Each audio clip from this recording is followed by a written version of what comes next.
Muy buenas noches a todos y todos. Nuevamente un placer para Sista Bolivia Masculinidades continuar con nuestra serie de webinares eh, Las salidas de los hombres, caminos a seguir. Y esta semana empezamos con una serie especial, la serie para compartir las experiencias de trabajo en masculinidades desarrolladas en España.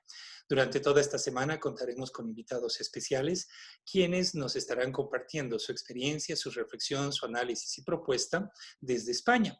Comprenderán que por tema logístico y de horario, esta es una grabación la cual se está transmitiendo en este horario, respetando la programación que hemos tenido durante los últimos 3 meses, pero que fue pregrabada con anterioridad.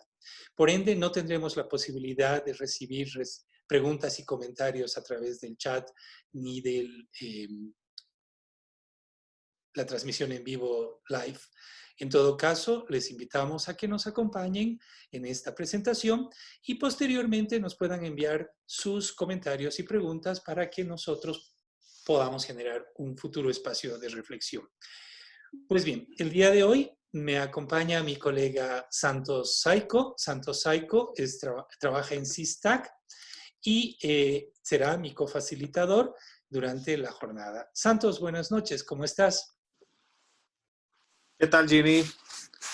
¿Qué tal, Jimmy? Bueno, de nuevo, qué gusto estar apoyando en esta serie de webinars que se viene trabajando desde el SISTAC. Y bueno, ahora teniendo un invitado muy interesante, que es Hilario desde España. Y justamente como tú decías, eh, eh, el tema del tiempo es importante en este caso específicamente, por eso es que se está realizando esta sesión pregrabada, ¿no? Y bueno, estamos prestos y dispuestos para escuchar toda la experiencia que nos viene a compartir Hilario. Gracias, Jimmy. Muchísimas gracias. Tanto solo para adelantarles un poco, durante la semana que la vamos a dedicar a la experiencia española. Bueno, el día de hoy tenemos un invitado especial, al cual yo tuve el placer de conocer en un evento que fui invitado hace 3 años aproximadamente al País Vasco, allá en España, en un encuentro sobre masculinidades que nos permitió no solamente conocernos con Hilario, tener la cercanía con nuestro segundo invitado, quien estará mañana, que es José Lozoya, sino también conocer la experiencia del País Vasco, que tendremos la oportunidad de compartir el día viernes. Bueno, ¿quién es nuestro invitado el día de hoy? Pues nuestro invitado el día de hoy es Hilario Sáez Méndez. Hilario es sociólogo, ha sido técnico de IESA, ACSIC, miembro de la Comisión Delegada de Bienestar Social de la Junta de Andalucía, director de consultorías de bienestar social, sociólogo de la Diputación Provincial de Sevilla, y actualmente está retirado y es miembro del Foro de Hombres por la Igualdad y presidente de la Fundación Iniciativa Social Vive en Pareja. Tiene 2 hijas únicas y también comparte su abuelidad.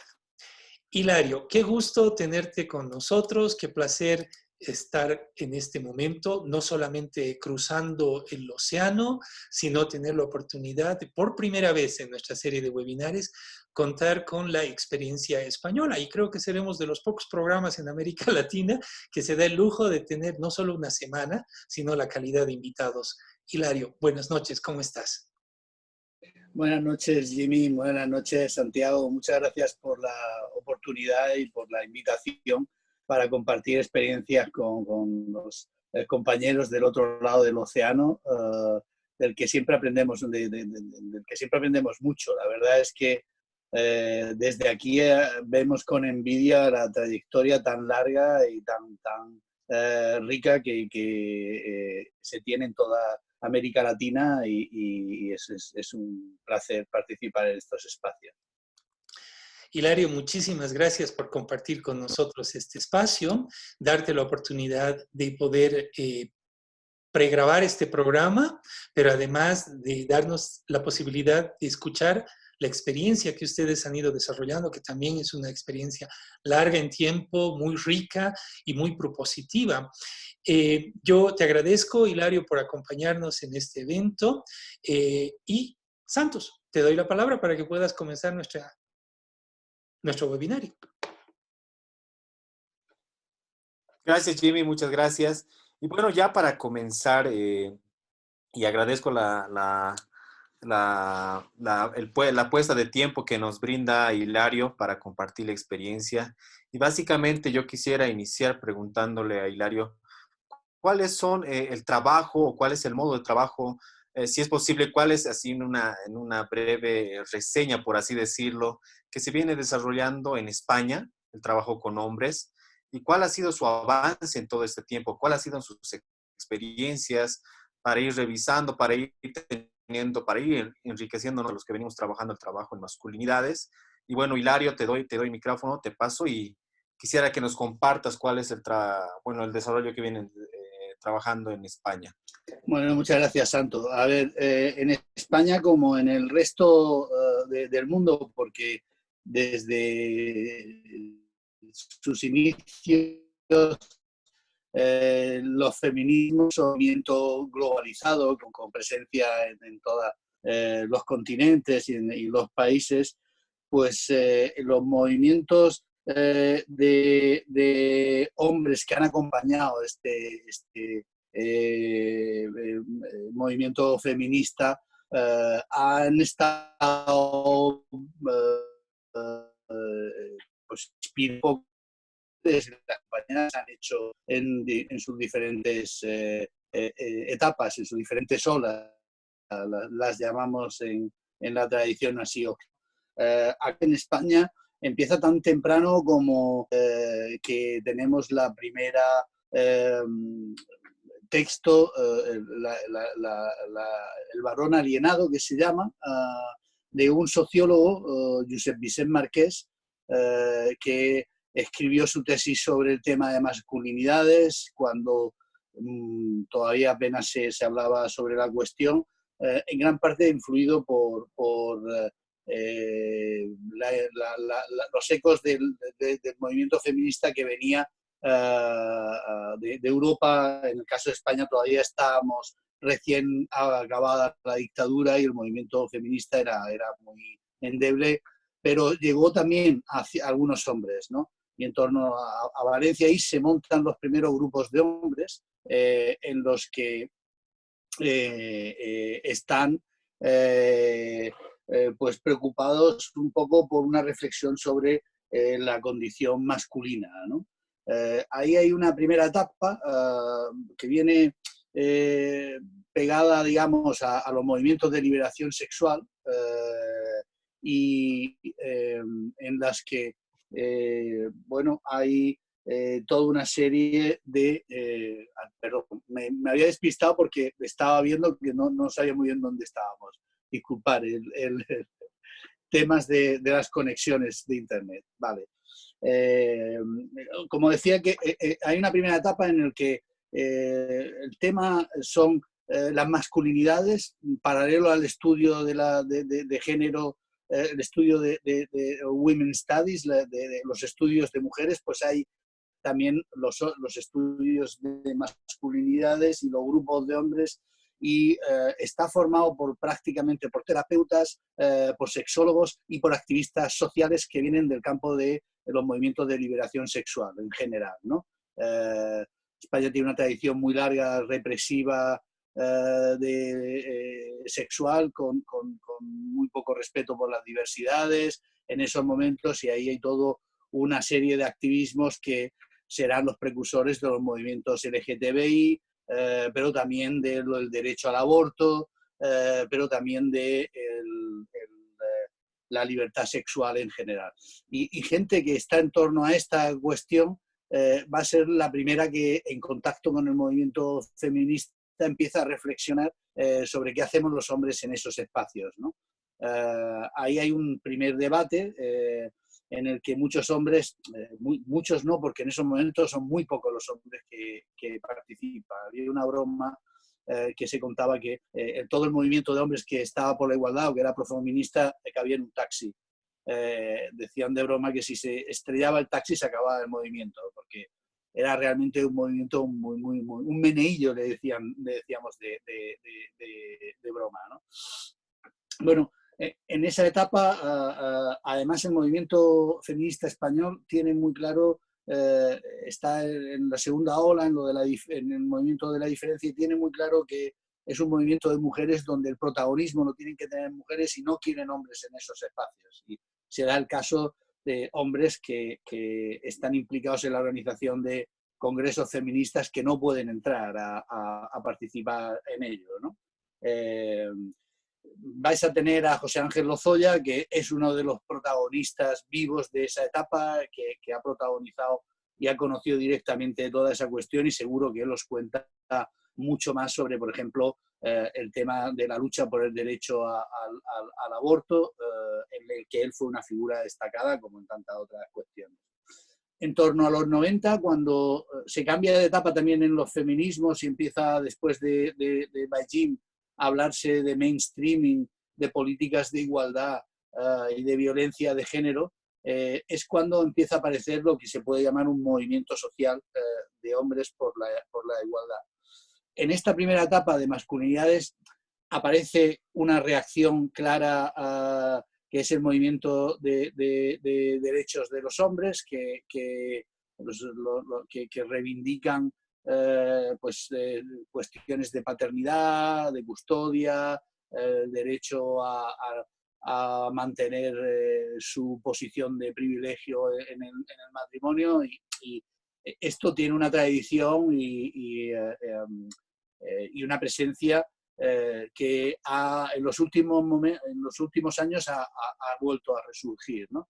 Pero hay también un pequeño movimiento de hombres profeministas y un movimiento en esos momentos también internacionalmente reconocido, que es el de el trabajo personal, ditopoéticos, donde la cuestión es el cambio personal, pero no hay tanto compromiso social en este cambio. A partir de los 90, con estas políticas de mainstreaming y con el tema de la violencia de género, empieza a plantearse la cuestión social, la necesidad del cambio de los hombres, el poder desarrollar políticas públicas dirigidas a ellas, y ahí tenemos la primera como emergencia pública a través de programas de intervención con hombres que se hacen a nivel local, empezando por un ayuntamiento que tenemos aquí cerca de donde yo vivo, en Jerez, una ciudad de 100.000 habitantes, de 100 y pico mil habitantes, en el que se pone en marcha un programa de hombres por la igualdad. Este es un término que de pronto hace cambiar el foco de hablar de masculinidades y hacerlo en grupos de hombres concentrados, digamos, en el cambio personal, se pasa a hablar de políticas de igualdad y dirigidas a hombres y desde las instituciones. Con lo cual, el foco se amplía, el objetivo se generaliza y empieza a tener una presencia pública que va más allá de los grupos de iniciados que se centra mucho en otro de los temas que se crea en Beijing 95, que es el tema de violencia de género. De ese tiempo, pues el programa que da nombre al movimiento en España es este programa de Jerez, que se llama el Programa de Hombres por la Igualdad. José Ángel Lozoya fue su director. Lo tendréis la semana, lo tendréis en uno de estos días, en esta semana sobre España, y él os contará mucho más porque acaba de publicar su memoria de todo lo que se hizo, que realmente abrió todo el campo de intervención en todos los terrenos que nos podemos plantear, ¿no? Y a partir de ese programa se monta las primeras jornadas de grupos de hombres, primeras jornadas estatales de grupos de hombres sobre los hombres ante el reto de la igualdad, que también nos habla de qué era la preocupación en esa cuestión, ¿no?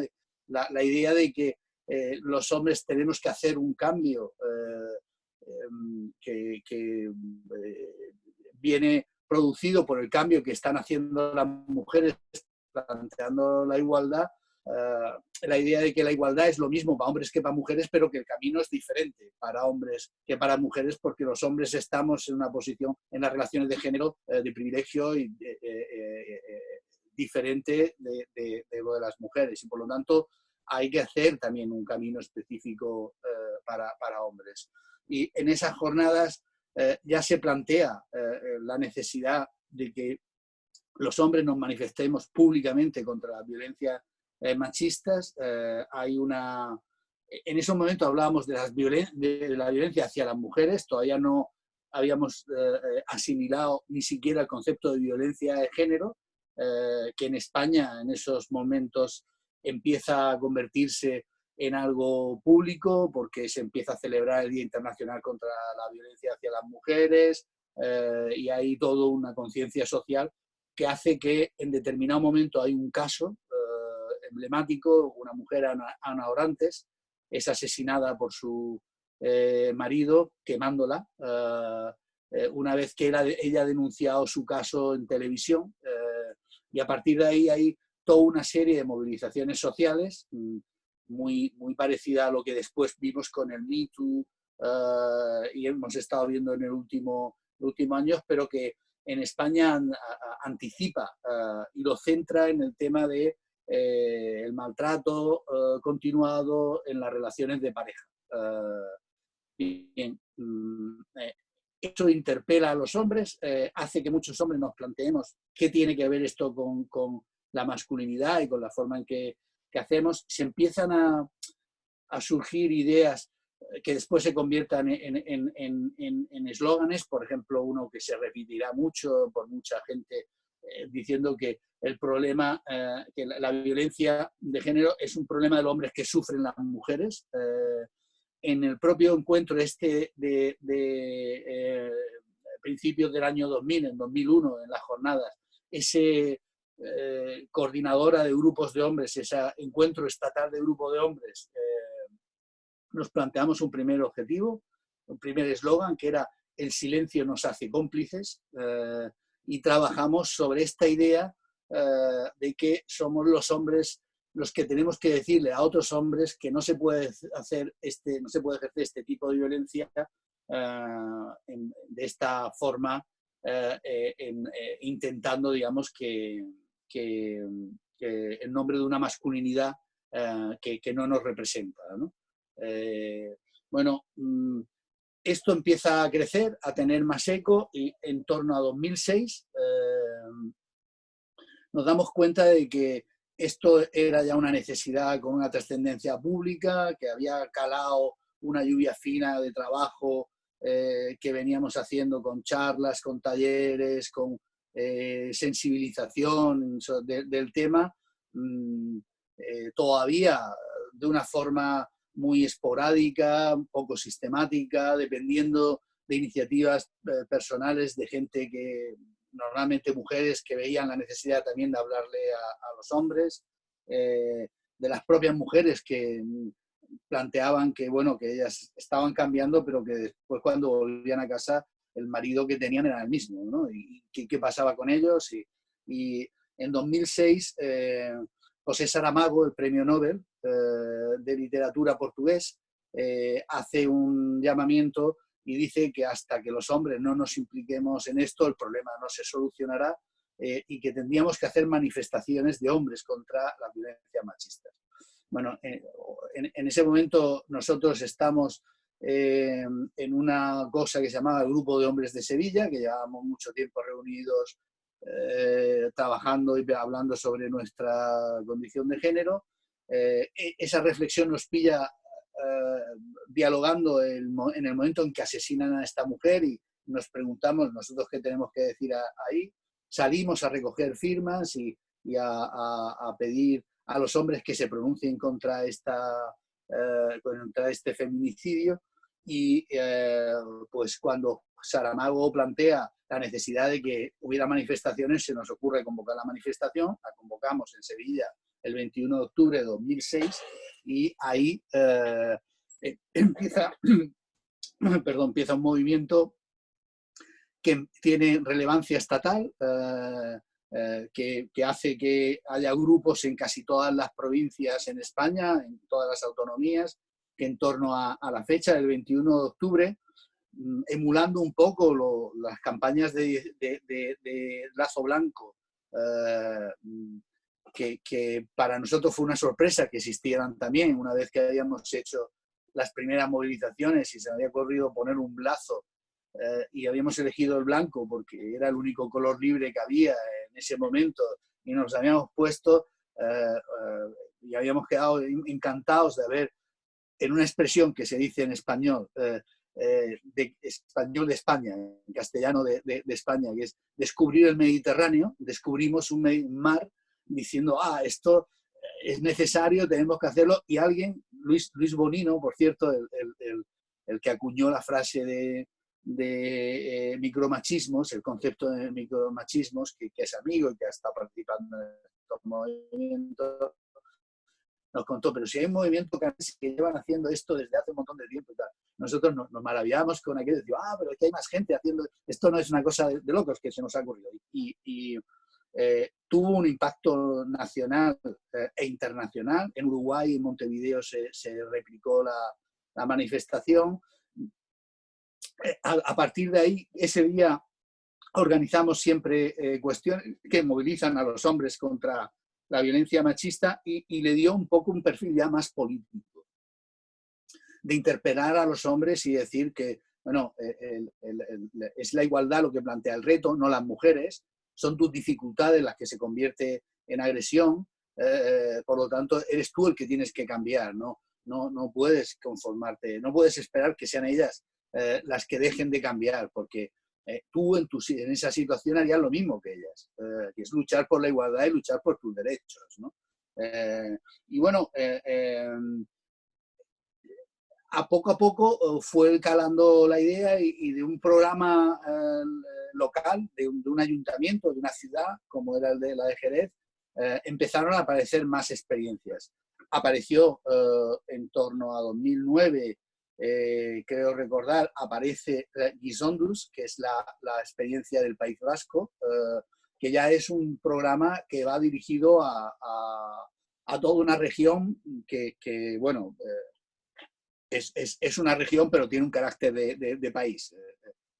Es una nación, tiene una estructura autónoma, es decir, que es un gobierno ya que no es solo una ciudad, ¿no?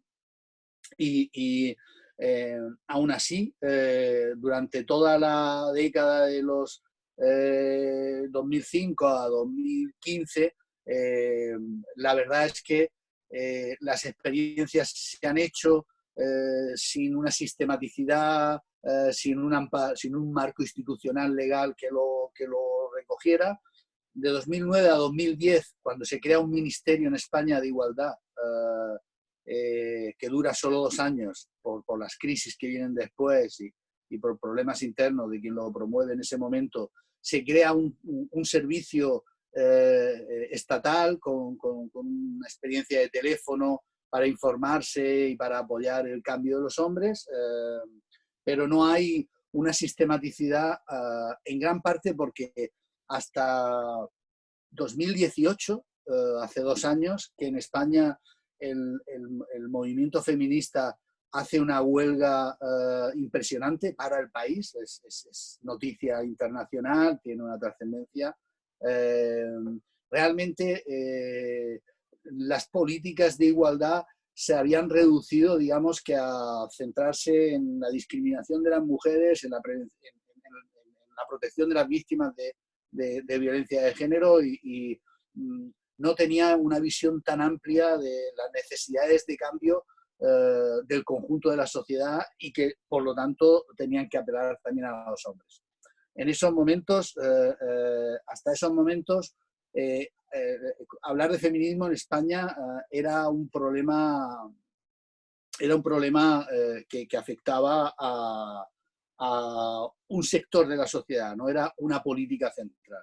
Sin embargo, a partir de 2018 se ha convertido realmente en el discurso político central de la sociedad. Todos los cambios que se están planteando tienen que tener un referente feminista y naturalmente esto tendría que afectar a los hombres. En el caso de algunos de nosotros, llevamos tiempo intentando que desde los feminismos se tenga una agenda feminista para hombres. Tenemos claro que nuestro papel dentro de los feminismos tiene que tener tiene que aportar algo. No se trata de que los hombres repitamos lo que dicen las mujeres y le demos solo el valor patriarcal de decirlo con voz masculina, con voz varonil, sino aportar algo que justifique nuestra presencia ahí, teniendo claro que el protagonismo es y será siempre de quien lidera este movimiento, que lógicamente son mujeres, pero teniendo también en cuenta que hay cuestiones que tienen que cambiar y que solo desde nuestra posición privilegiada podemos cambiar. Precisamente en el encuentro que nombraba Jimmy, nos dimos allí la reflexión y estuvimos compartiendo en esta idea de despatriarcalización, la necesidad de plantear un cambio de los hombres que tiene que ver más que con una nueva masculinidad, con la despatriarcalización de las que tenemos. Eso solo se puede hacer si desde dentro, desde quien tiene que encarnar modelo, no te pueden despatriarcalizar desde fuera. Es algo que tienes que asumir y esa sería una de las tareas que hombres tenemos dentro de los cambios que los feminismos están promoviendo, ¿no? En lo que otra forma se plantea, que es la deconstrucción de las masculinidades, solo se puede hacer desde dentro. Pero yo creo que además hay varias cuestiones en las que son importantes que intervengamos. En violencia, por ejemplo, nosotros desde el principio planteamos el marco violencias machistas más que violencia de género o solo violencia hacia las mujeres. Para nosotros la necesidad es fijarse en que hay toda una serie de violencias que están conectadas y que tienen que ver no con quien las sufre, sino con quien las provoca, con los modelos de masculinidad que las producen. Por eso pensamos que la homofobia es violencia machista, que el bullying es violencia machista y que tiene que estar dentro de ese marco. Y ahí el componente homosocial, es decir, la autoridad de hombres diciéndoles a otros hombres que eso no es de hombres, sino de maltratadores o de violentos, creo que aporta también algo sustancial. Y por último, yo creo que también los hombres tenemos que aportar una reflexión sobre el poder, el tipo de poder que se ejerce. Desde el punto de vista de las mujeres, pues la posibilidad de ocupar las posiciones de poder que ya existen es un derecho incuestionable. Tenemos que no podemos criticar a las mujeres porque quieran tener tanto poder como los hombres, porque es un derecho que solo así se convierte en derecho, si no es un privilegio. Pero yo creo personalmente que si no hay un cambio de valores con la igualdad, es decir, que si la igualdad es solo que las mujeres sean como los hombres, entonces estamos perdiendo mucha transformación de los feminismos y que los hombres tenemos una buena posición para hacer una reflexión sobre ese tipo de poder que se basa en la competitividad y en el individualismo, que yo creo que es lo que ahora define la masculinidad hegemónica más que la misoginia o la heteronormatividad, ¿no? Ahora mismo la nueva masculinidad hegemónica, las nuevas masculinidades hegemónicas se definen más bien por este individualismo competitivo que realmente una eclosión de demandas, de intervenciones y de actuaciones. Y en ese sentido estamos muy, muy felices. Y para terminar, ahora con esta confinamiento y con esta proliferación de espacios de reflexión sobre masculinidades en España, de broma estamos diciendo que hasta ahora o das una charla o te la dan, no hay opción alternativa, esto es continuo, es decir, que estamos confinados prácticamente en la blogosfera, aquí continuamente con programas, pero también en toda América Latina estamos participando en muchos sitios. Se está creando una cierta voz, un discurso que yo creo que tiene mucho valor y que tenemos que reflexionar, porque también hay grandes retos. La crisis del COVID, la COVID nos está enfrentando ahora mismo a una situación que yo creo que es la primera crisis civilizatoria global que enfrentamos. No es que no hayamos tenido muchas antes, hemos tenido muchas, algunas las hemos llevado de España ya a vuestros países y tal, pero esta crisis global que cuestiona el modelo y que resuena con lo que significa el cambio climático y el agotamiento de un modelo estatista, colonialista, de explotación de la naturaleza y de las personas, se la ve claramente agotado y yo creo que es el fin, un largo fin seguro, porque estamos hablando de cambios de mucha profundidad, pero será un largo fin de un cuestionamiento de ese con el que no podemos seguir porque no somos invulnerables, lo estamos viviendo ahora mismo y necesitamos buscar modelos de igualdad y de colaboración que en el sistema patriarcal y capitalista que estamos ahora no podemos seguir sosteniendo. Y en ese sentido yo soy al mismo tiempo entusiasta, optimista, pero también tengo la preocupación porque estamos viendo también un resurgir de las movimientos neomachistas muy potente en España también, a nivel global también. Ya digo que esto es una cuestión global y nos plantea muchos retos, así que encantado y agradecido de que nos deis la oportunidad de intercambiar experiencias y de ver cómo encontramos voces que nos permitan contribuir a un cambio que es imprescindible. Muchas gracias, Hilario, por compartir todo este bagaje histórico de lo que se viene trabajando en España. Te agradecemos, nos has hablado básicamente desde el movimiento feminista, cuál es el vínculo que ha tenido este movimiento feminista y el trabajo en masculinidades que se viene desarrollando en ese país. Además de que se han generado movimientos, ¿no?, de derechos de los hombres, en cuanto a lo que hacen, en cuanto a las relaciones que estos mismos ejercen y también la paternidad, como referencia que nos habías puesto.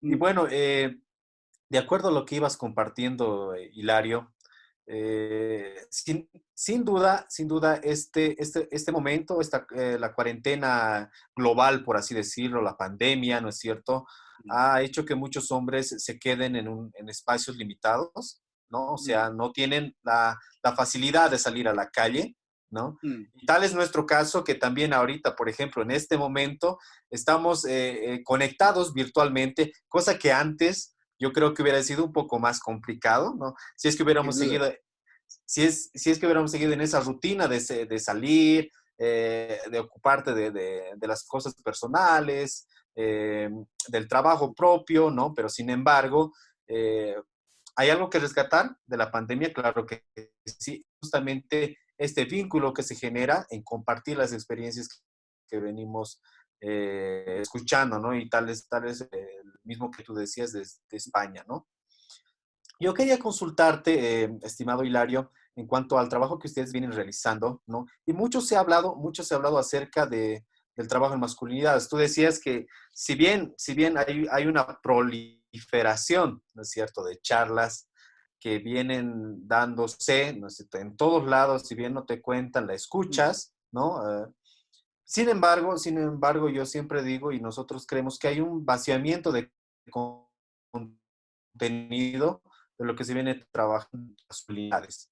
Es decir, que a veces se suele, ¿no es cierto?, abordar el trabajo en masculinidad, pero de una manera superficial, ¿no? Es decir, que una manera muy suave, por así decirlo, entre comillas, de una manera muy light, ¿no? Muy sencilla, ¿no?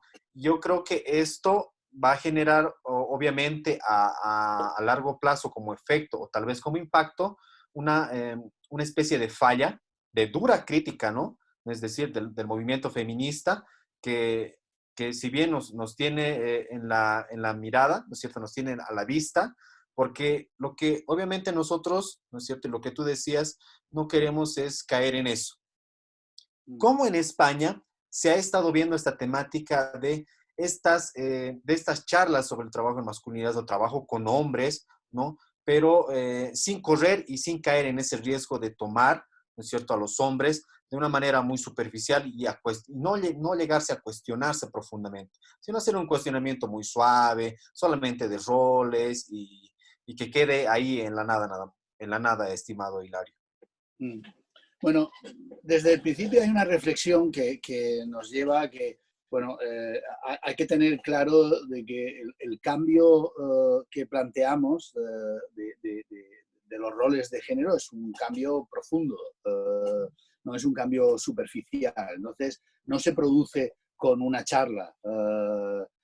Tiene, por lo menos, que trabajar a 3 niveles. A nivel personal, es el trabajo que normalmente se hace con grupos de hombres, con una reflexión más a largo plazo, que tiene la necesidad de una continuidad y un soporte que a veces muchos hombres no están dispuestos a asumir, pero que sin duda es fundamental. Tiene que tener un cambio social, porque no cambiamos uno a uno.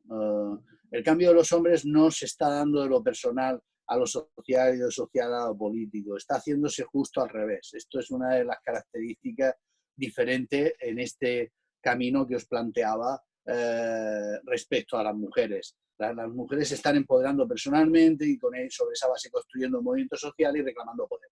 Es ese cambio el que está produciendo el cambio de los hombres. Por lo tanto, no es desde lo personal. Claro que hay hombres, siempre ha habido hombres diferentes, siempre ha habido hombres que no hemos encajado en el modelo tradicional y no se nos debería olvidar esto cuando hablamos de nuevas masculinidades. Siempre ha habido hombres con una masculinidad alternativa y uno de los problemas que teníamos que hacer desde el principio es dejar claro que no hay solo una forma de ser hombre, que no hay un único modelo de masculinidad. El paso de hablar de la masculinidad del hombre de verdad a hablar de nuevas masculinidades, el considerar de que hay diferentes formas de ser hombre, es ya un cambio sustancial, importante. Y eso solo se puede dar a nivel social. Pero no es solo un cambio que se tenga que dar a nivel social. Hay un nivel político, que es además donde esto se dirime, porque de lo que estamos hablando es una relación de género, que eso es una relación de desigualdad de poder. Ni siquiera económica solo, es una desigualdad de poder. Y eso es política, aunque no lo identifiquemos con los partidos o con lo que hablamos normalmente de política, sino con los juegos de poder que existen en la sociedad basada en la desigualdad, ¿no? Bueno, si no se dan los 3 pasos, no se hace el proceso completo. En mi opinión, esta es una opinión muy personal, el caso del proceso de los cambios con los hombres tiene que empezar por esta asunción de que la posición de privilegio que te da el ser hombre, el pertenecer al grupo de los hombres, a un género, tiene que ser asumida de que no es lo justo y que la quieres cambiar. Si no empiezas por ahí desde esa posición política, que es personal, lo personal es político, ¿no? Pero si no se empiezas desde por ahí, las posibilidades de que ese proceso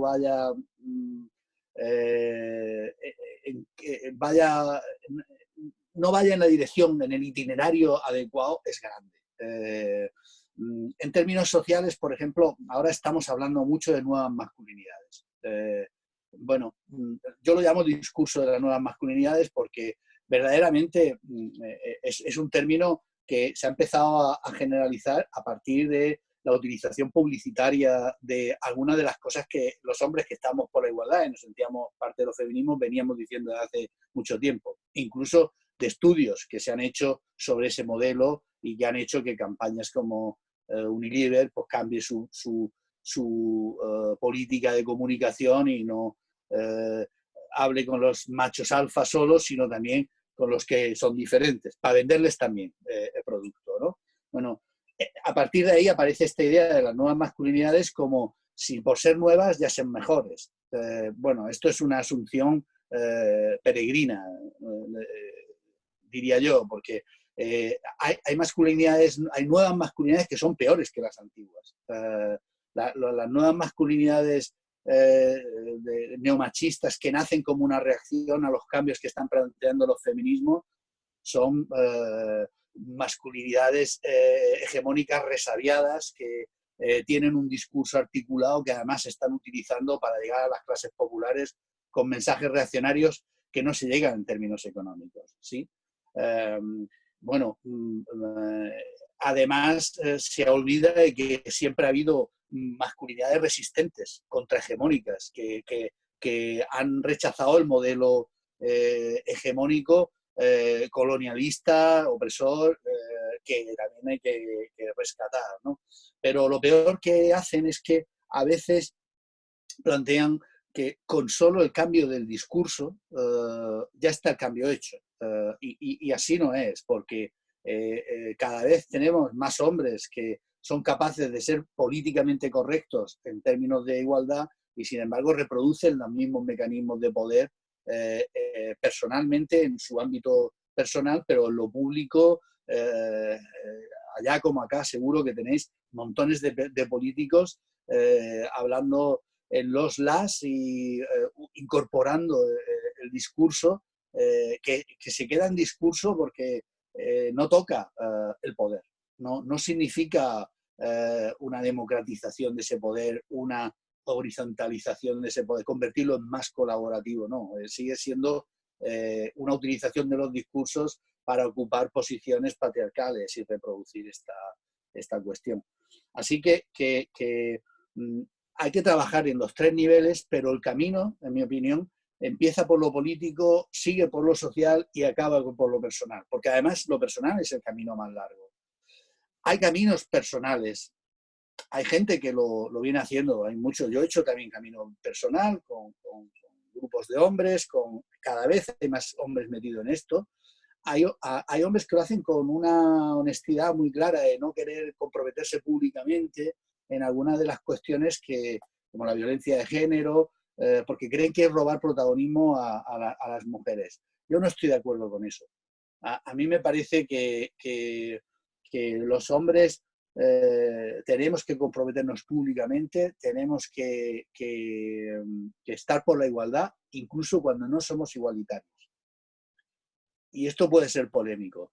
No es lo mismo ser un hombre por la igualdad que ser un hombre igualitario. Hay muchos hombres igualitarios que, sin embargo, después no están por la igualdad, no están en el cambio, estando en el trabajo público que produce el cambio en otros hombres y que hace un cambio de la idea de masculinidad. Y sin eso no va a haber cambio personal para la mayoría de los hombres. Pero, por supuesto, me parece que sin ese cambio personal no hemos acabado con el camino. Así que yo creo que el trabajo en masculinidades ahora necesita que tenga un marco institucional amplio. Lo tenemos a nivel internacional, lo tenemos a nivel global, pero que se convierta en un marco legal a nivel estatal, público, que haga el apoyo que también se ha hecho para el cambio de las mujeres. Sin ese apoyo de esas políticas públicas, pues hay muchas influencias en el otro sentido. Así que yo creo que por ahí tenemos que andarle. Nosotros estamos ahora promoviendo, ya ha habido un marco legal, se está a nivel regional, en nuestro caso, ya hay la necesidad y las leyes dicen que tienen que intervenirse de forma específica con los hombres, con todos los hombres, es decir, que tienen que haber programas que promuevan la igualdad específicamente dirigidos a hombres, a todos los niveles, es decir, local, que llegue a toda la población, que tiene que haber un segundo nivel de prevención de las violencias específico cuando ya se ha detectado el problema, es decir, de prevención secundaria, y que tiene que haber un nivel de trabajo con los que han delinquido y los que han ejercido la violencia, porque sin esa reeducación no va a haber, no se va a acabar con el problema. Así que si no hacemos este cambio global, general, no va a haber el cambio y yo creo que hay que estar atento a lo que también se está haciendo por el otro lado. para reinstituir los privilegios, a cuestionar lo que llaman la ideología de género, utilizarlo políticamente para dirigirse a un sector de los hombres a los que la desigualdad en general no les sale la cuenta, es decir, que no les compensa mandar en su casa por todo lo que tienen que obedecer fuera de ella. Con lo cual me parece que ese es el camino que nosotros estamos intentando y que seguiremos promoviendo.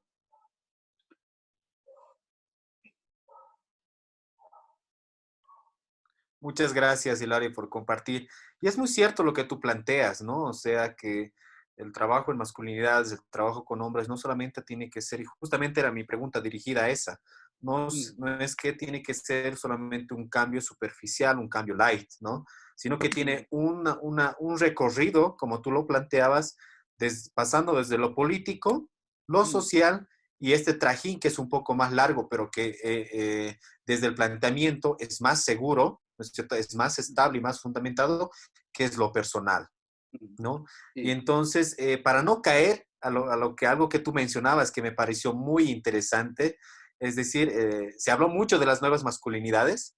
Algo muy interesante que me gustó escuchar fue, no hablemos de las nuevas masculinidades, sino hablemos del discurso que se tiene en torno a las nuevas masculinidades, ¿no? Porque el riesgo que se corre en esto es generar otras formas de masculinidades hegemónicas todavía más estilizadas, ¿no es cierto? Más sofisticadas, ¿no? Y entonces, claro, obviamente, y el peligro viene a ser todavía mucho peor. Porque si bien el machismo que conocimos, el modelo hegemónico que conocimos, es más duro, es más torpe, es más brutal, ¿no es cierto? En cambio, este otro que se está reconfigurando, por así decirlo, es un poco más sutil, ¿no es cierto? Entonces la forma de ejercicio es más sutil y es más casi invisible, ¿no? Y obviamente mucho tiene que ver con lo que tú planteabas en torno a hacer un cambio global, ¿no? Y entonces, obviamente este cambio global tiene que pasar por todas estas prácticas violentas que pasan desapercibidas, ¿no? Entonces, me gustó mucho escucharte, Hilario, qué lindo, ¿no? En torno a la reflexión que se tiene en el trabajo en España. Y bueno, paso la voz a Jimmy. Muchas gracias, Hilario. A ti, Santos. Gracias, Santos. Hilario, me parece, cuando te escucho hablar, yo siento que tenemos muy buen empate de ideas en la medida en que yo creo que los puntos que tú has puesto en mesa son los puntos que los que trabajamos en masculinidades necesitamos reflexionar profundamente. Uno de los dilemas que estamos viviendo en América Latina, y que te lo comentaba al coordinar este webinario, es justamente esta lógica de pensar que el trabajo en masculinidades debe ir más por el tema de terapia, más por el tema subjetivo de la individualidad, ¿no? Que eso, en la medida que se logra un posicionamiento personal, se va a traducir en una transformación social y por ende en algo político. Pero yo soy de los que piensa que la idea más bien es al revés.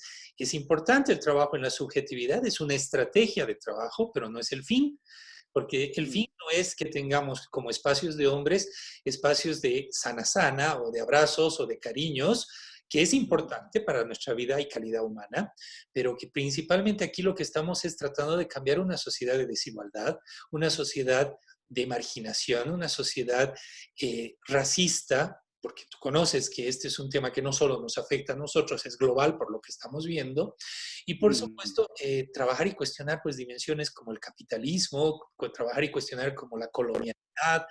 Entonces esto implica un posicionamiento político y que ciertamente debe ser traducido no solo en un discurso bonito, sino en acciones concretas, en prácticas cotidianas y diarias. Y justo uno de los temas que hemos estado viendo, y me gustaría mucho que me comentaras cómo tú has visto el tema, durante los 3 meses de cuarentena que hemos estado, bueno, ustedes en España un poco más antes que nosotros, pero aquí en Sudamérica casi 3 meses, el ingreso de los hombres al espacio de lo doméstico ha conllevado a que estos tengan que participar más activamente, supuestamente, de labores de cuidado. Y que esto, bueno, por un lado, beneficia en la medida en que pone la agenda de cuidados en el discurso, pone la agenda de cuidados al debate, pero había como una mirada medio ilusa de pensar, y hasta romántica, de pensar que porque los hombres estaban en la casa, estos iban a democratizar roles, inclusive iban a llegar a ser más corresponsables. Los resultados son, la violencia se ha incrementado, no necesariamente se ha consolidado la corresponsabilidad, y ciertamente lo que estamos viendo más bien es que una efervescencia de discursos pro-machistas, un neomachismo que sí me preocupa ese concepto porque es más peligroso, y en la medida de que con estas campañas, con Mis hijos no te metas, ideología de género, además una lectura de género, porque ya tienen argumentos para cuestionarnos. ¿Cómo tú estás viendo esta efervescencia contra en España? Bueno, es verdad que el confinamiento ha tenido resultados paradójicos en España también. Por una parte, yo creo que más allá de las cuestiones ideológicas, la experiencia de confinamiento de tanto tiempo, 3 meses, que parece poco, pero nos habla de lo poco que estamos los hombres en los espacios domésticos, ¿no? De la población masculina. Alguien decía de broma el patriarcado domesticado, ¿no? ¿Quién iba a pensar que íbamos a tener a todos los hombres en el espacio doméstico? Yo creo que esa es una experiencia que va a tener una trascendencia a largo plazo. Parecido, en algún momento lo he comparado con cuando en la Primera Guerra Mundial en Europa las mujeres acceden masivamente a los puestos de trabajo que los hombres dejan libres porque van a luchar. Independientemente de la ideología, de lo machista que sea el tío que se ha venido a casa, que se ha quedado en casa, esto marca, tiene un impacto y además afecta a las relaciones de género. Los hombres en su mayoría nos hemos escaqueado como no sé si se dice en boliviano, perdón, se entiende escaquearse. Es una estrategia muy masculina de quitarse de en medio, de defenderse de las obligaciones, ¿no? Entonces, los hombres se han cogido las tareas de salir a comprar y la broma era que nunca se había visto, y la realidad nunca se había visto tantos hombres en los mercados. Se han cogido, digamos, a las partes de los trabajos domésticos que todavía le hacen permitir sus privilegios. Claro, sin el cuestionamiento de estos privilegios, no hay trabajo personal que sirva. El problema no es que no haya trabajo personal, tiene que haber trabajo personal, pero ese trabajo personal tiene que tener perspectiva de género, y esa perspectiva de género es política. Tiene que hacerse consciente de que cuando uno entra en estas situaciones de lo personal, tiene que repasar cuáles son las relaciones de poder que se tienen ahí. Y eso no se ha hecho. Eso no se ha hecho, y en los sectores donde había problemas de convivencia, la ha subido mucho, pero yo le tengo más miedo al desconfinamiento. Cuando el confinamiento termine, como ha terminado en España, los hombres que han tenido sometidos a sus mujeres porque no han podido denunciar nada o no han podido acceder a los mecanismos de protección, no se van a conformar con que las mujeres tengan más libertad. Y ahí va un incremento también de IVA. Si no hay un trabajo con perspectiva de género en lo personal, ese trabajo no garantiza que haya un cambio en las relaciones de género. Y en ese sentido es lo que yo digo, que tiene que ser político el trabajo. La reacción que está produciendo el avance de los feminismos en el mundo, que se haya convertido de la capacidad transformadora y de la utopía, no la distopía que ya nos imaginamos, sino esa idea de un futuro mejor posible, es una prueba de la fortaleza del movimiento feminista, pero efectivamente es una reacción muy es una reacción globalmente orquestada, con los mismos argumentos en Bolivia, en Brasil, en España y en Estados Unidos. Usan las mismas reflexiones, las mismas argumentaciones. La violencia no tiene género, dicen ellos. Hay que recordarle que los agresores sí. Que no toques a mis hijos, que ya los tocaré yo y los convertiré en gente que no tenga derecho a crecer en una sociedad diversa. En fin, ese discurso está calando y además está calando claramente entre los hombres y desafortunadamente entre algunos hombres jóvenes. Y ahí necesitamos generar un discurso que tiene que tener dos características. Una es que tiene que apelar a los hombres, no solo de clase media. Estamos marcados. Los hombres la mayoría de los hombres con los que yo hablo de estas cuestiones somos hombres de clase media en nuestras diferentes sociedades. Y necesitamos romper ese enclosamiento a nivel global. Hay también un componente claro de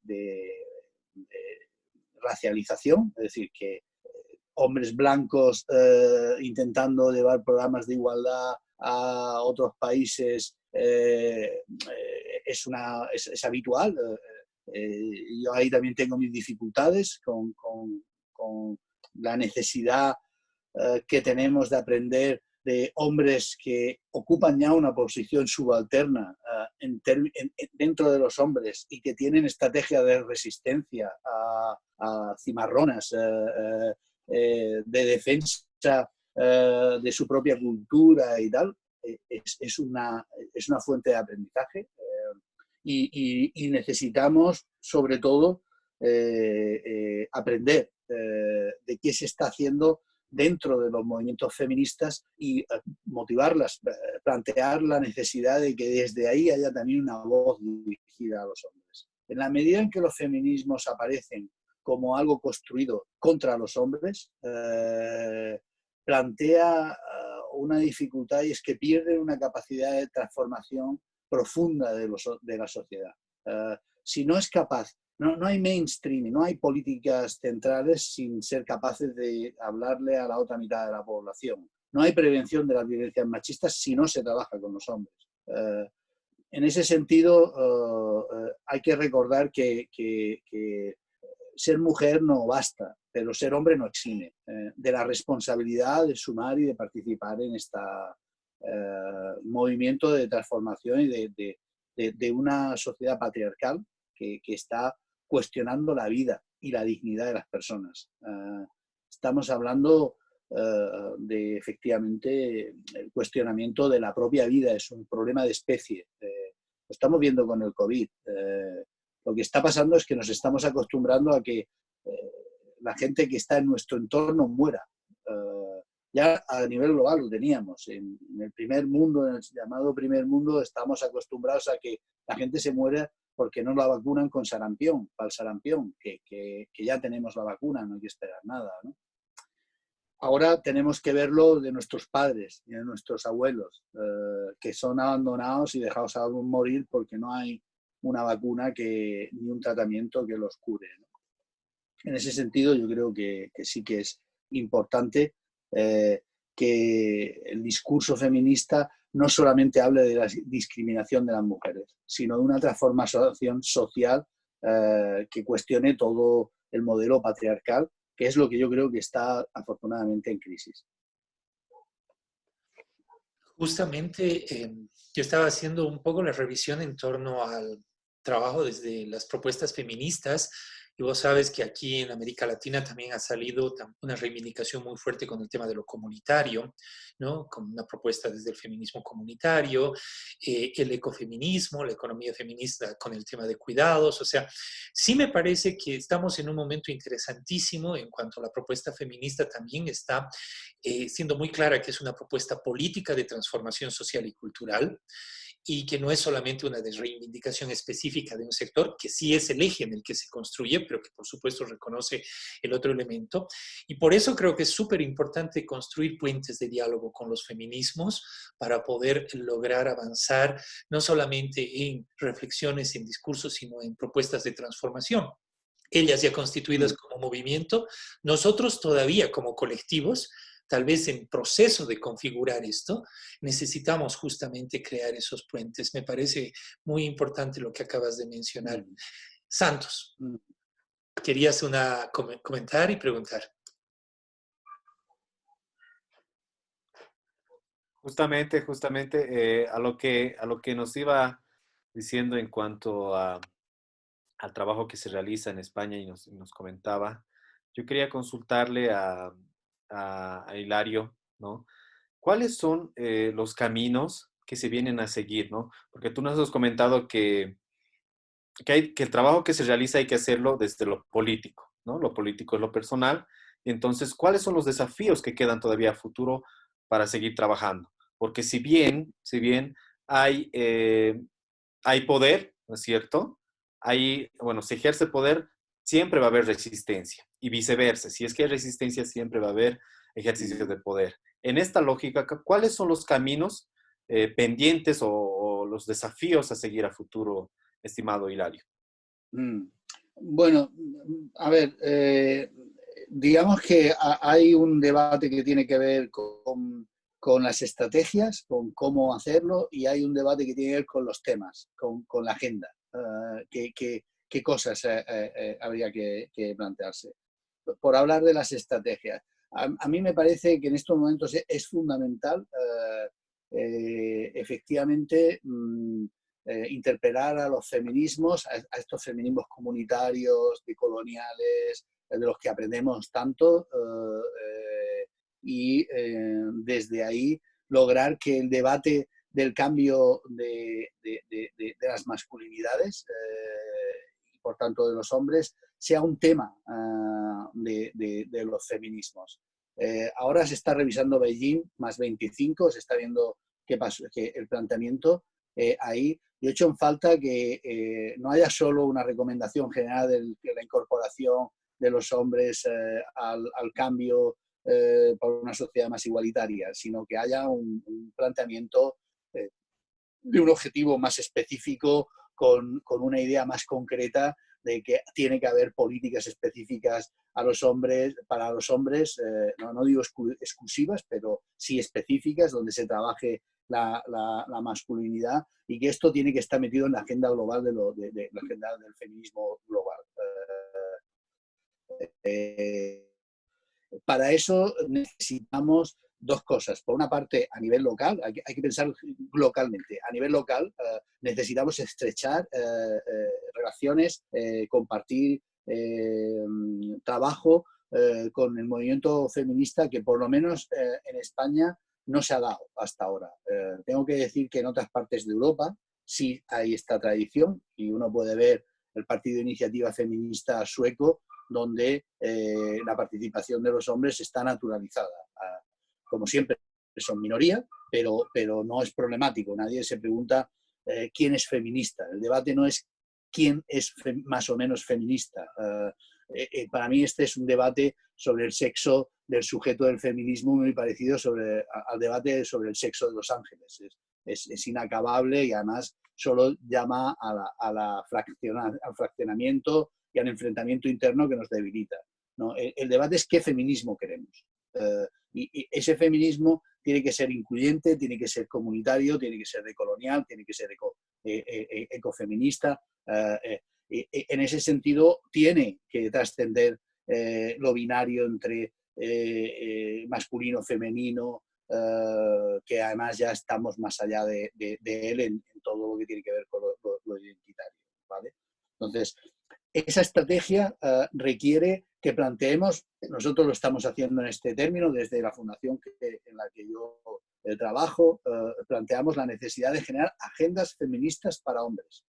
Y lo podemos hacer a nivel local, y se trata de hablar con todo lo que forma parte de los feminismos y decir, bueno, ¿Es el cambio de las masculinidades uno de los objetivos que tenemos que asumir? Quien lo quiera asumir, ¿qué queremos hacer con qué estrategia? ¿Por dónde queremos empezar? ¿Qué políticas? ¿Con qué criterio? Por ejemplo, los recursos no pueden significar que se reduzcan los recursos que ya se dedican a la igualdad para mujeres, pero tiene que haber recursos que permitan una garantía y una continuidad. El protagonismo, ese trabajo tiene que estar en el marco de instituciones que velan por la igualdad. No pueden estar las instituciones, no pueden estar los institutos de la mujer y los institutos de los hombres. Hay unas políticas de igualdad y esas políticas de igualdad están dirigidas con la misma filosofía de la gente que está por la igualdad, las feministas, ¿no? Y ahí tiene que estar lo que también se haga con los hombres como parte de una política general que tiene que tener en cuenta que tiene que haber una discriminación positiva y tiene que corregir las desigualdades existentes. No podemos caer en la idea igualitarista que desde el neomachismo se está reivindicando. Bueno, eso significa que a nivel global y local hay que generar este diálogo de los hombres y las mujeres que están pensando en términos de masculinidades. En nuestro caso, estamos reforzando mucho Men Engage Iberia, la alianza global, donde con una presencia muy de ONG, de intervención, porque es una organización que trabaja en este marco de las ONGs, yo creo que ahí se necesita que tengamos una voz de movimientos sociales, no solo de organizaciones no gubernamentales dedicadas al trabajo profesional, sino de gente que somos activistas, que venimos de esa tradición. Y ahí creo que los sures tenemos mucho que hacer. Es decir, que yo cuando me acerco a la experiencia latinoamericana me siento reconocido en esa implicación en lo comunitario, en la tradición de la educación popular, en toda esta cuestión. Y haría que esa presencia internacional tuviera esta voz también. Y en ese sentido, digamos que la idea es que la agenda global incluya la transformación de los hombres no como un desideratum, sino como un objetivo medible, específico, en diferentes temas. Y paso a los temas. En violencia, siempre será la cuestión pública más relevante y además, lógicamente, la primera que hay que abordar. Si no acabamos con la violencia, no conseguiremos abordar la igualdad. Mientras que hablamos de violencia, no hablamos de desigualdad. Esto es una de las fronteras que hay que romper. El movimiento feminista lo está haciendo, pasando desde la idea de la violencia de género a las violencias machistas. Tengo que decir con un pequeño orgullo de que nosotros, la primera vez que salimos a protestar contra la violencia que se ejercía hacia las mujeres, lo que pusimos en el cartel era hombres contra la violencia machista, porque nuestra aproximación al tema no es que nos fijemos en la víctima de quien lo sufre. Yo no estoy de acuerdo con la definición que se hace en el feminismo institucional internacional, de que la violencia de género es aquella que sufren las mujeres por el mero hecho de serlo. No es por el mero hecho de serlo, es por no ser lo suficientemente sumisas. Si las mujeres son sumisas y son capaces de asumir la desigualdad que se le plantean, tienen una posición dentro de la sociedad patriarcal. La violencia que sufren las mujeres es el resultado de la voluntad de mantener los privilegios y la prepotencia que se nos asigna a los hombres por el mero hecho de serlo. Y ahí sí es verdad que es solo por el mero hecho de serlo. Cuando quieres mantener esos privilegios y estás dispuesto a usar la violencia, entonces esa es la violencia que se hace y esa es violencia machista y se ejerce en todas las dimensiones, se ejerce contra otros hombres, se ejerce contra otros hombres que no cumplen el modelo, la homofobia, el bullying, insisto, es violencia en general la que se ejerce. Entonces, en mi opinión, ahí hay que hacer un cambio de perspectiva y no solo trabajar sobre la protección, sino sobre la prevención de causas estructurales, que tiene que ver no solo con la desigualdad existente, sino con una cultura machista que se comparte no solo en el hogar, sino en todos los terrenos de la sociedad. Están las violencias sexuales, los acosos, el abuso en el trabajo, el acoso callejero, el acoso en el trabajo. Todo este terreno hay que trabajarlo y ahí ya no estamos hablando de 20 maltratadores que asesinan mujeres en nuestro país. Se matan 60 mujeres al año regularmente. Hay 60 hombres que asesinan a sus mujeres, hagan lo que hagas, ¿no? No es ese problema de esos 60. Es mucho más. Los hombres que son prepotentes, que insultan, que acosan, somos muchos más.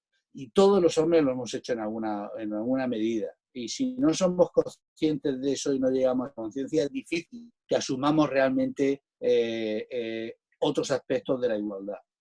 La violencia tiene que seguir siendo prioritaria, el trabajo con hombres sobre violencia tiene que seguir prioritario, y después hay cuestiones que son bastante relevantes, en mi opinión. A ver, los hombres pagamos un alto precio por nuestros privilegios.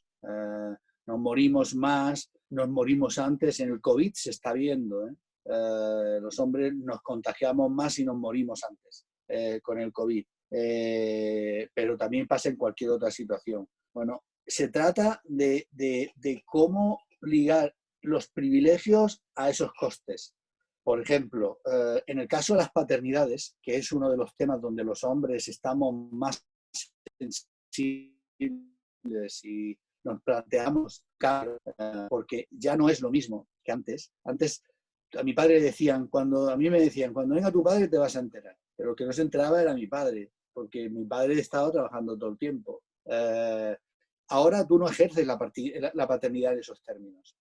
Tu pareja ya no va a aguantar eso.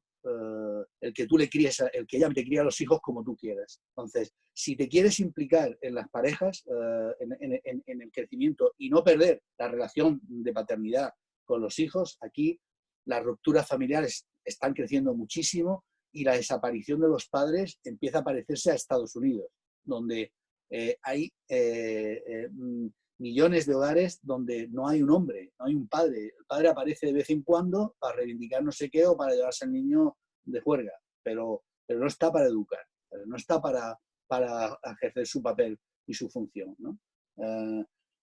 En paternidades, los hombres nos estamos ahora planteando que ahí tenemos que cambiar porque nos lo exigen las circunstancias, ¿no? Ahí hay que hacer un trabajo muy serio de promover las paternidades positivas y de cambiar una relación patriarcal que está en la clave de la reproducción de las relaciones de desigualdad entre hombres.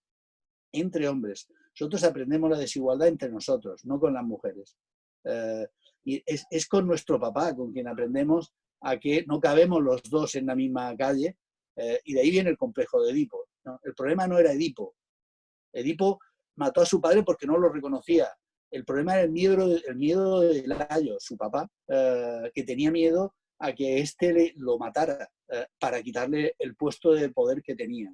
Entonces, es en esa relación que es clave en estos momentos y que se está dando casa a casa. Es decir, que yo tengo un nieto y ahora estoy viendo criar por una pareja donde la posición de la mujer es muy potente. El papá de mi nieto no puede hacer la actitud prepotente que tenía mi papá, por ejemplo, que este niño se quite de en medio, que se vaya a dormir ya, ¿no? No, lo llevas tú, la acuestas a ver si lo duermes, ¿no? Y ese reto para un papá en estos momentos con una mamá que no lo va a dejar, que empuja al niño y que lo trate mal y tal, porque no se va a dejar a ella, porque ella tiene ya una posición social, económica. Ese niño genera una relación con su papá muy diferente de la que generábamos nosotros. ¿Cómo se va a resolver esos conflictos que siguen habiendo por la mamá, por ejemplo, o con quién duerme con la mamá? ¿Cómo se van a resolver esos conflictos? Si se va a estar legitimada la prepotencia y el poder y la fuerza o no. Es una batalla clave. Apoyar a los papás que están dispuestos a explorar nuevas soluciones, que yo no conozco, porque yo no he tenido que enfrentarme a esa situación, pero apoyar a esos papás es clave. Como es clave conseguir que muchos hombres nos demos cuenta que cuidar no es un privilegio, es una necesidad. Empezando por nosotros mismos. Tenemos unos problemas de salud. Yo tengo unos problemas de salud, no lo voy a contar porque necesitaríamos 3 programas. Pero de no cuidarte, de no saber cuidarte, porque no has aprendido a cuidar. Cuando eres abuelo, te das cuenta que tu posición en la cadena de cuidados es allá el abuelito en el rincón, porque primero está la mamá con la criatura, ¿no? Después el papá un poco intentando ayudar, después está la mamá de la mamá, que ayuda a la mamá a cuidar, y tú estás allá en un rincón que no sabes, ¿y tú para qué sirves? ¿Qué importancia tienes en lo que de pronto se convierte en lo más importante? Bueno, tu papel, ahí el papel de los hombres es que tenemos que aprender a cuidar no solo a la gente que está por debajo nuestra, sino a la gente que es nuestra igual. Saber cuidar desde la igualdad, saber acompañar en los cuidados y darnos cuenta de que realmente no es un privilegio el no tener que hacer eso, es una pérdida.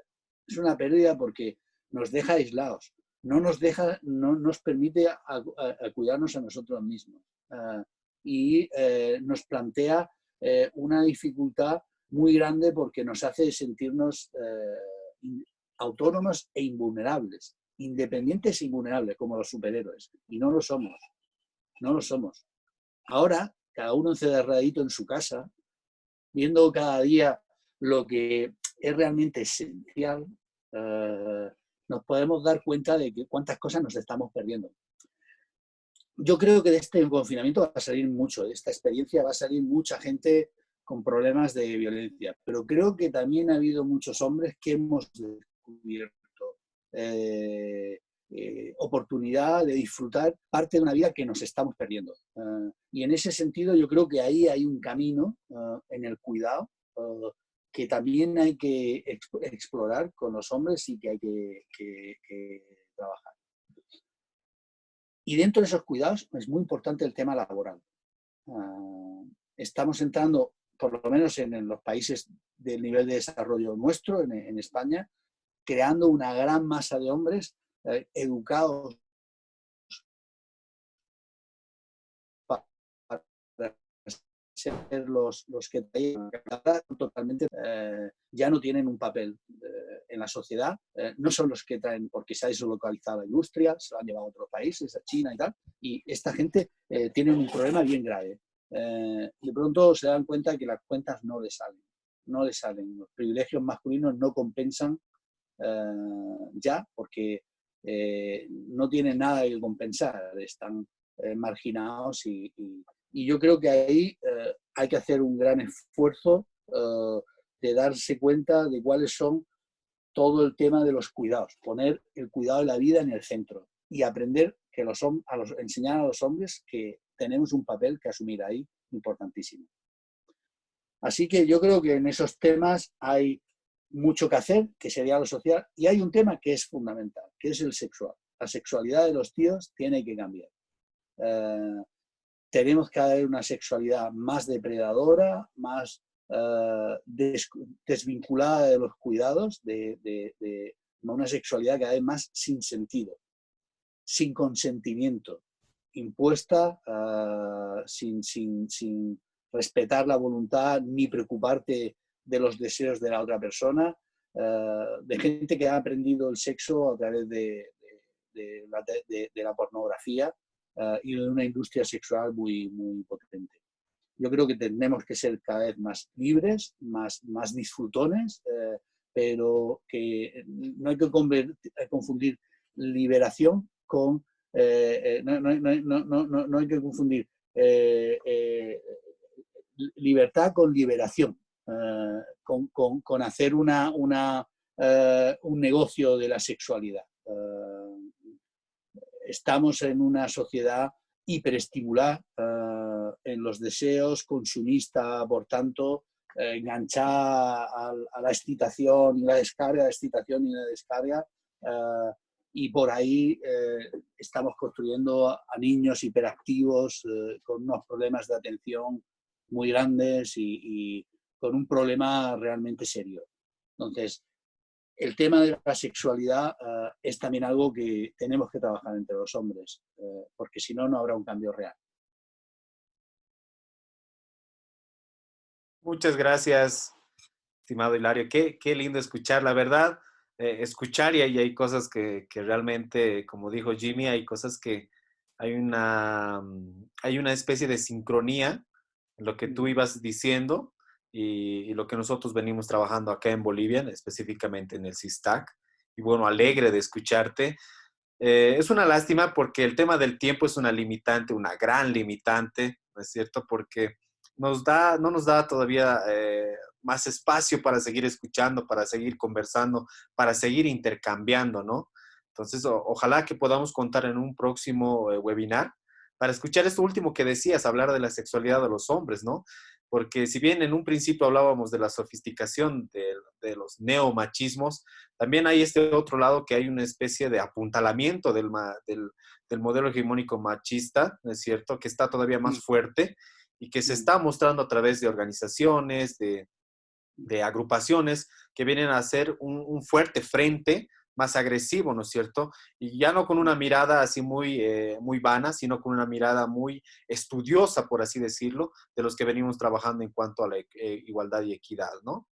Bueno, Jimmy, te paso la palabra para que hagamos el cierre. Muchas gracias, Hilario. Quedo muy agradecido y gusto de conocerte y espero vernos en un próximo evento. Jimmy. Gracias, Santos. Hilario, espero que tomes la palabra de Santos porque nos encantaría tener otro espacio para seguir profundizando. Yo creo que has puesto varios temas en la agenda que de algún modo en la serie de webinarios nosotros las hemos ido tocando. La semana pasada hemos trabajado la psicología masculina y nos ha parecido importante semanas antes trabajar sexualidad de los hombres. Pero creo que nos falta profundizar más elementos en la reflexión. Así que contamos contigo, Hilario, para que nos puedas acompañar en un webinario pronto para seguir trabajando estos temas. Entiendo que estás en vacaciones y bueno, a tu retorno de las vacaciones esperamos poder contar contigo en otros espacios aquí en Bolivia. Hilario, muchísimas gracias. Tus palabras de despedida. Muchas gracias a ambos. Me encantará. Además, quería terminar planteándoos que estos espacios que hemos tenido, donde hemos estado y donde seguimos reflexionando sobre el tema de masculinidades, de pronto una de las oportunidades que nos está ofreciendo el aprendizaje de estas herramientas que estaban ahí, pero que nos parecían que no eran útiles. Sin embargo, hemos descubierto la utilidad y nosotros estamos planteando para octubre, el 21 de octubre próximo, en torno a la fecha, os la comunicaremos oficialmente, montar un encuentro de las múltiples experiencias que hemos tenido, porque yo creo que simplemente poniendo en común cuáles han sido los debates que hemos tenido sobre qué temas y cuál es nuestra experiencia, vamos a sacar un poco esa agenda de temas y de estrategias que desde los hombres que estamos en esto podemos construir. Así que encantado de poder participar en cualquier otra oportunidad que nos vea, pero como los cantes que se dice aquí, que son de ida y vuelta, es decir, que devuelvo para allá la invitación a que el próximo octubre participéis en este encuentro que vamos a organizar desde la Fundación Iniciativa Social y Men Engage Iberia, en el que esperamos tener las experiencias que se han hecho en Latinoamérica y las que se han hecho en la península, en España, y que compartamos y sigamos construyendo esta voz de las masculinidades desde el sur, que me parece que tienen mucho que aportar. Hilario, nuevamente, muchísimas gracias. Nos tomamos mutuamente la palabra. Seguiremos a través de esta tecnología en contacto. La verdad es que yo siento que lo único bueno de este tiempo del COVID ha sido que nos ha permitido superar las barreras territoriales, las barreras espaciales. Y de hecho, mira, estamos compartiendo como nunca habíamos compartido ahora estos temas y creo que esto nos permite fluir más. Nuevamente, muchísimas gracias. Comprometo cualquier participación nuestra en los eventos que ustedes hagan allá del otro lado de nuestro gran charco que nos separa, pero que ahora parece más pequeño en la medida en que la tecnología nos acorta las distancias. Nuevamente, Hilario Sáez Méndez, muchísimas gracias por haber compartido con nosotros la experiencia y principalmente habernos introducido a la historia del trabajo en masculinidades en España. los desafíos. Yo creo que durante los próximos webinarios que tendremos con José Lozoya, con los compañeros del gobierno vasco, tendremos la posibilidad de acercarnos a iniciativas, a propuestas específicas que se han ido desarrollando allá en España. Nuevamente, muchas gracias, Hilario. No me quiero ir sin antes compartir un post que tuvimos la oportunidad de desarrollar hace tiempo atrás, que dice: es importante conjugar dos enfoques de trabajo en masculinidades. La respuesta práctica a necesidades psicológicas y sociales, es decir, las subjetivas, que son las necesidades de los propios hombres, pero también no perdamos de vista la importancia y la clave de la respuesta estratégica política para el cambio en las relaciones de poder y la interpelación al patriarcado. Hemos construido oportunidades y este es el tiempo de traducirla en prácticas. Muchísimas gracias por habernos acompañado. Estamos iniciando la semana de la reflexión sobre trabajo y masculinidades en España. Los invitamos mañana para escuchar a nuestro amigo José Lozoya desde Andalucía. Gracias y buenas noches a todos. Nuevamente, Hilario, un abrazo a la distancia y un saludo a través tuyo a todos los colegas de tu organización. Muchas gracias. Buenas noches. Buenas noches.